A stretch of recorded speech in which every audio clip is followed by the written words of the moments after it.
Detroit has been really tough. It's been a disaster. They have a huge factory, a huge auto plant being built by China in Mexico, make cars, sell them in the United States, put everybody out of business. Right, here we go again.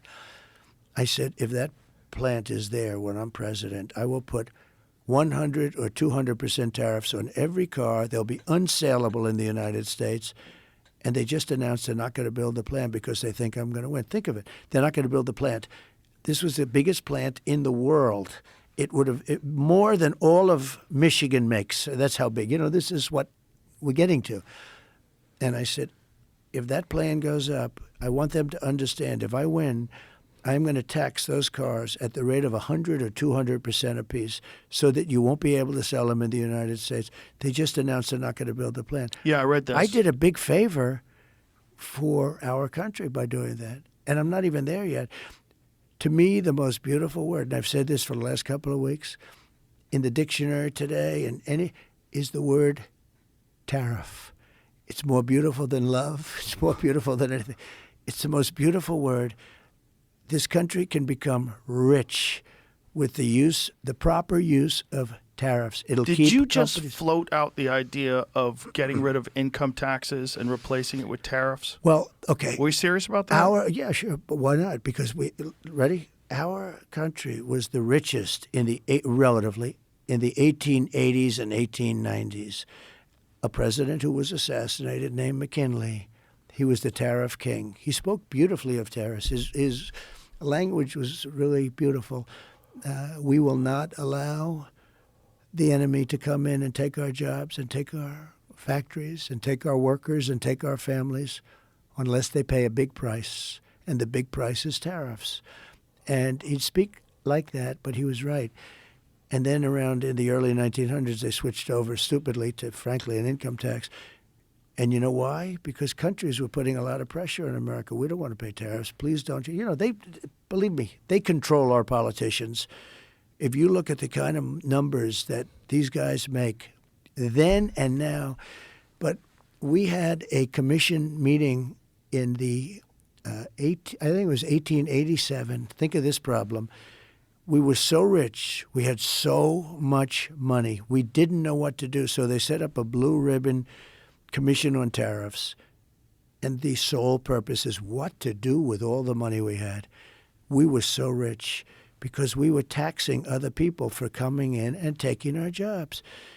And China does it. That's what China did. If you want to open a factory and sell cars, if you build a factory here or have a factory, they don't take our cars. They wouldn't take our cars. But if you build a plant in China, you can do that. Elon did that. By the way, Elon is great. That guy is such a great guy. I think you're a fan of Elon. Him.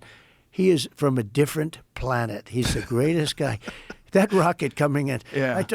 I told the story once or twice, so you may have heard it because these speeches have been good. Did you see the one last night? Yeah. 29,000 people. That was Yeah. And the one the night before was the same thing. We are rocking and rolling. But Elon. And I'm talking to this very important guy. I say, wait a minute, I'm looking at something. The television's unmuted, right? And I see this rocket. It's all brown from the heat. It's like 10,000 degrees pouring down at thousands of miles an hour. And I see this thing. It's like a 20-story building. And it catches And it. I say to this guy, who's an important guy, wait a minute. Let me just put you down. Hold it. I got to see this. And I see this, and it's going to crash. I say, it's going to crash into the gantry. They call it a gantry. I said, oh, man, that's going to be a disaster because it's starting to get very close. And then all of a sudden you see the flames in the bottom, and it boom. And then you see the two arms grab it. Crazy. And I forgot the guy. I had him on the phone. I forgot. No, I said, the hell with it. No, I called Elon. I said, was that you? He said, that was me. And I said, who else can do that? He said, nobody. Russia can't do it. The United States, nobody can do it. I set up Space Force. That was me. And that's the first time in 82 years that we opened another branch since the Air Force. And that's going to be one of our most important things. But think of what Elon does. And he did one other thing that I never heard of it. It's Starlink. I went down to North Carolina, Georgia, the different places. I followed it right down. And they had no communication. The poles were all knocked down, everything.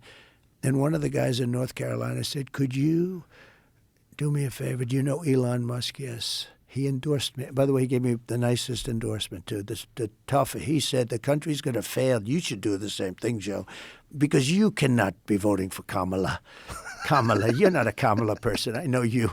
I've watched you. I know him better than he is. You know what? Without speaking to you, I think I know you maybe almost as well as your wife. I have watched you for so many years. You're not a Kamala person.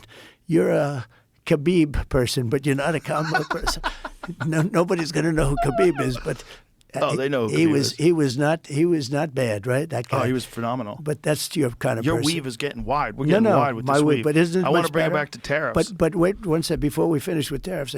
So they said, could you get him? We need Starlink. And I called Elon. He got it for him so fast, saved so many lives. And I said, how was it? They said, better than the wires. You know, they couldn't put them in. They were all gone. So I back used to it tariffs. recently in Utah It's in the great. mountains. Did you find it good? Oh, it's phenomenal. It's the size of a iPad. You just set it down on the ground. You get high-speed internet. It's incredible. We're spending, just to show you, we're spending $1 trillion to get cables all over the country, right? Up to upstate areas where you have like 2 farms and they're spending millions of dollars to have Well, a cable. talk about the Elon can do it for $42 nothing. billion that was wasted on this internet access program. That they didn't get That's anybody possible. They haven't access hooked to up. internet. They haven't hooked up one person. Not yet. one person. They That's spent right. $42 billion. They could have gotten Starlinks to everybody with that kind of money. For almost nothing. Yeah. For a monthly charge. And it would have been incredible. And it's he wanted high-speed to- internet everywhere you want to go.